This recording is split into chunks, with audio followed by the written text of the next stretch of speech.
ప్రభువైన యేసుక్రీస్తు నామానికి మహిమ కలుగునుగాక. మీ అందరికీ నా వందనాలు. అమ్మ ఒక తల్లిగా ఇలా బాధపడుతున్నారా?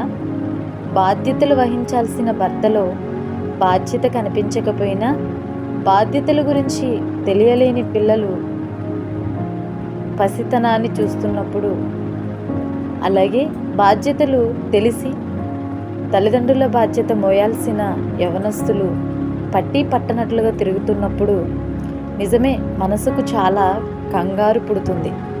ఎందుకంటే మనము మానవులము కదా.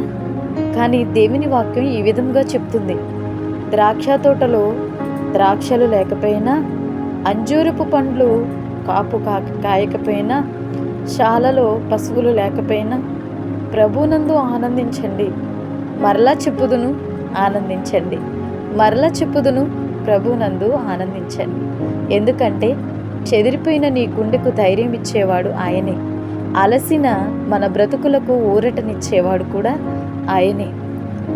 నీ ఓర్పు నీవు మోయలేనంత చేదుగా, బరువుగా నీకు ఉండవచ్చు, కానీ దాని ప్రతిఫలం ఎంతో మధురాన్ని ఇచ్చి ఫలాలతో తొలతూగే అంత ఆశీర్వాదాన్ని ఇవ్వబోతుంది.